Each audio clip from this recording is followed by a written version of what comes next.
मल्लिकार्जुन कुस्तीनगर गेली 11 वर्षे असताना आपण सर्वजण अमित पिंगळे यांच्या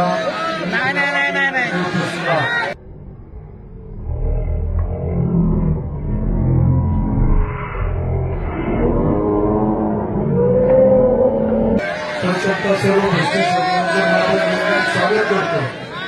आम्हीच्या माध्यमातून ज्यावेळी स्पर्धा चालू झाली तुला काय माहिती महाशिवरात्रीची यात्रा होत असताना आम्ही त्या पायऱ्या घालून दिला. दुसऱ्या दिवशी कुस्तीचं मैदान घेण्यात आलं. सुरुवातीला असं वाटत होतं ही स्पर्धा एवढी यशस्वी होईल का नाही हीच कुणाला खात्री नव्हती. परंतु आम्ही त्याचे सर्व सहकार्य स्पर्धा घेत असताना गेल्या 11 वर्षाचं स्वातंत्र्य ठेवलं आणि आज ही स्पर्धा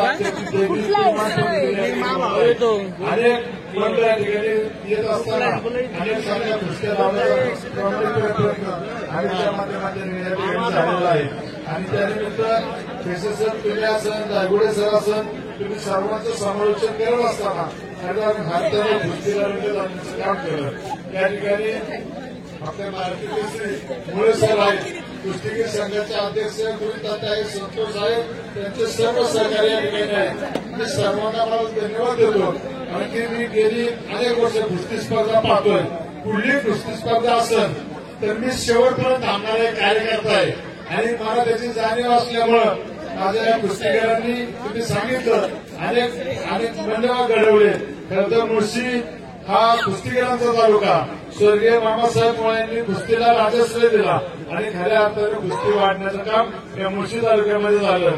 मुळशी भोर राजगड हे तिन्ही तालुके कुस्तीला पोषक असे तालुके अनेक नामवंत पण या ठिकाणी जन्माला आले. त्यांनी आपली कारकिर्दीमध्ये अनेक कुस्त्या केल्या, अनेक मैदाने गाजवली.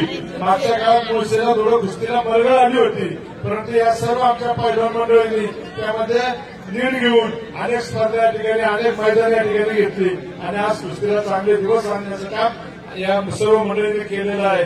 आणि मामासाहेब मुळांनी जे बीज रोवलं त्याचा वटवृक्ष करण्याचं काम आमच्या मुळशी तालुक्यातील सर्व कुस्तीगीर पैलवानांनी आणि संघांनी केलेलं आहे. त्यांना मनापासून शुभेच्छा व्यक्त करतो. कुस्तीगीर काही नसते एकमेकाचे कोणाच्या ना कोणाच्या मागे उभं राहत असतात. आम्हीचं कौतुक कराल तेवढं कमी आहे. कारण की एक सर्वसामान्य कुटुंबातला कार्यकर्ता खिशात किती आहे त्यापेक्षा द्यायलाच पाहिजे, द्यायची जाणत पाहिजे. आताच त्यांनी सांगितलं की पुढची युवा महाराष्ट्र केसरी स्पर्धा दिली तर कशा पद्धतीचं नियोजन करण्याचं त्यांनी धाडस त्यांनी केलेलं आहे. आज आपण पाहतोय त्यांनी कुस्ती फक्त या ठिकाणी ही स्पर्धा नाही चालू केली तर घरातला एक मुलगा चांगला पहिलं बनवण्याचं काम केलेलं आहे आणि समाजापुढे आदर्श घालून दिलेला आहे. स्वतःच्या घरातला पैलवान कोणी करू शकतो, परंतु बाहेरच्या पैलवानाला मोठे करण्याचं धाडस आणि जिद्द ही आम्ही ते दाखवली, त्याचं कौतुक केलं पाहिजे. हो मी तेच सांगतोय की एका पैलवानाचा खर्च आम्ही करतोय असं मोठं मन असणारी माणसं कमी आहेत. त्यामध्ये अमितचं नाव येतं, त्याचं खऱ्या अर्थाने आमच्या कार्यकर्त्याला मनातून कौतुक वाटतं.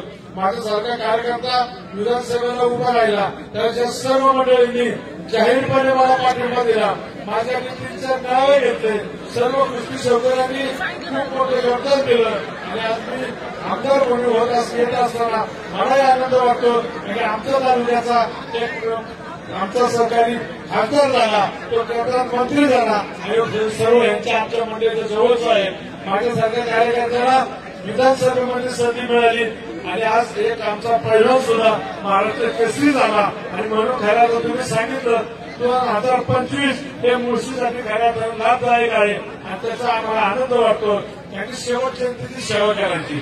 सेवा कुठल्याही मार्गाने करता येते, वेगवेगळ्या माध्यमाचा प्रदर्शन करत असतो.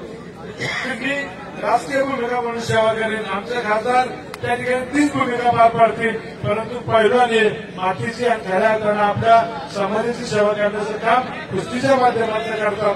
पूर्वी कुस्ती तालमी या काढण्यामागे कारणच चालू एक होतं की गावात कुठलं संकट आलं तर 4 चांगली पैलवान पोरं पुढं पाहिजे आणि ती जर असेल तर ते गावाचं रक्षण करतील. आणि म्हणून अशा अनेक तालमी तयार झाल्या, परंतु आता जिम वर आलेले सर तालमी कमी व्हायला लागल्या, जिम वाढायला लागल्या. परंतु ठीक आहे, शेवट स्पर्धा आहे, स्पर्धेच्या युगामध्ये सर्व काही चालतं.